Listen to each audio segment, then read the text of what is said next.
A brand new book by Andrew Clements called Extra Credit. And I chose this book because I thought you would like it, and also because we have read Frindle by Andrew Clements and The Last Holiday Concert.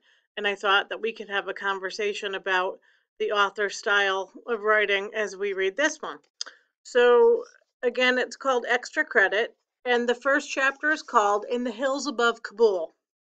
Sadid knew he wasn't supposed to be listening to the men talking in the next room. He also knew he wasn't supposed to be peeking through the crack near the bottom of the old wooden door. But they had to be talking about him in there. Why else would his teacher have invited him to the home of the head man of the village? His teacher, Mahmoud Jafari, had not told him much. Please come to Akbar Khan's house this afternoon at 4. He and his counselors meet today, and I have to speak with them, and I may need you to be there. Sadid thought perhaps his teacher was going to recommend him for a special honor. Oops, sorry, hold on. Sorry, it's not cooperating. That wasn't hard to imagine, not at all. Perhaps the village elders would award him a scholarship to one of the finest new schools in Kabul. He would wear blue trousers and a clean white shirt to classes every day, and he would have his own computer, and he would take his place as one of the future leaders of Afghanistan. His father and mother would be very proud of him. It would be a great opportunity, and Sadid was certain he richly deserved it. Through the crack in the door, Sadid could see all 7 men sitting on cushions around a low table sipping tea.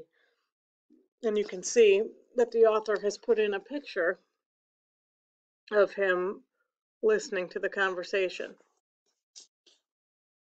Through the crack in the door, Sadid could see all 7 men sitting on cushions sipping tea. An electric bulb hung overhead, and 2 wires ran across the ceiling to the gasoline generator outside. Mahmoud was talking to Akbar Khan, but the teacher's back was toward the door, and Sadid couldn't hear what he was saying.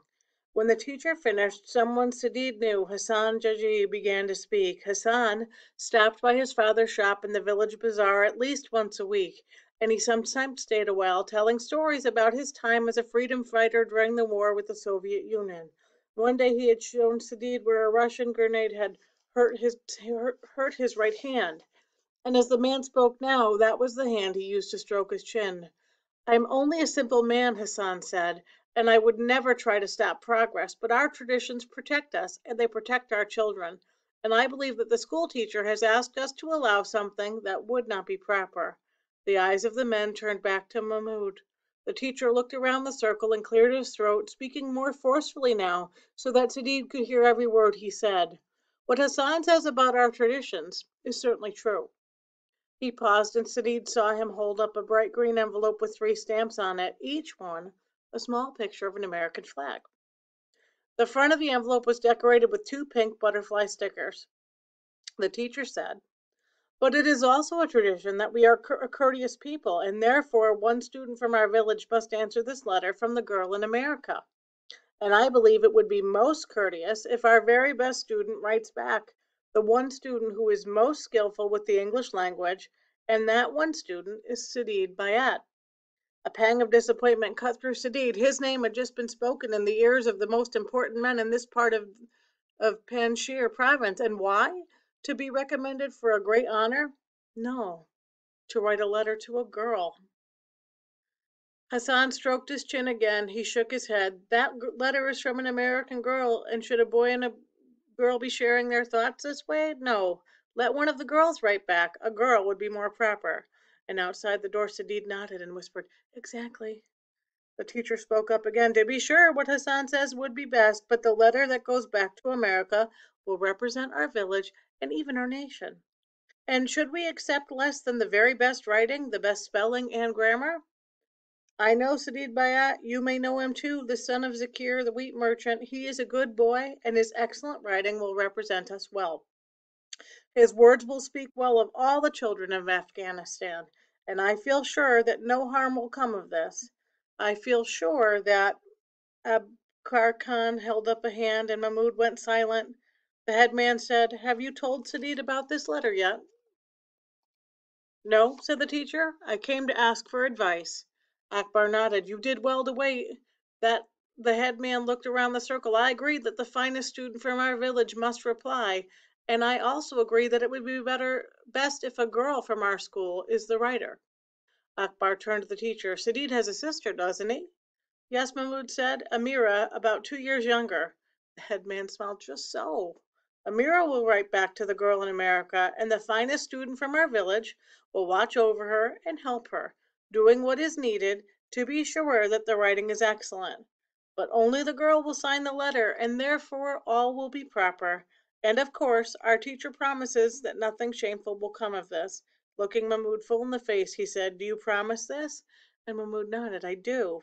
Then it is decided, Akbar Khan said, and now we will have more tea.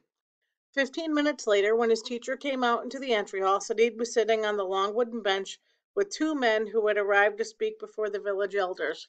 He stood up and followed his teacher down the hallway, out the door, across the walled courtyard, and then through the iron gate that opened onto the main road. As they stood beside the road, Mahmoud smiled and said, Thank you for coming, Sadid. It turns out that I needn't have bothered you. I know you need to hurry to your job now, but I must speak with you before school tomorrow morning. I need your help with an important job. Sadid nodded, taking care to put a puzzled look on his face. So Mahmoud said good evening, and with a small formal bow, the teacher turned right and walked toward the school, headed home. Not only did he work at the school, but he lived in a room built against the rear wall of the building. Sadid turned into the other direction, headed back toward the bazaar. He worked for his father every day after school, and the shop would be open for at least another hour. As he walked along the road, following a large man riding on a small donkey, he thought about all he had heard.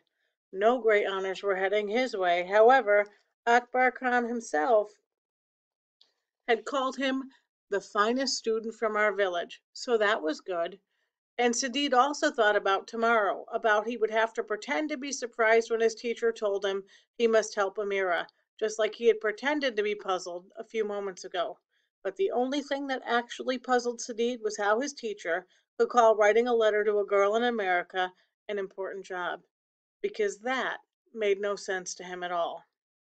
That is the end of chapter 1. I will post chapter 2 tomorrow. Have a great day.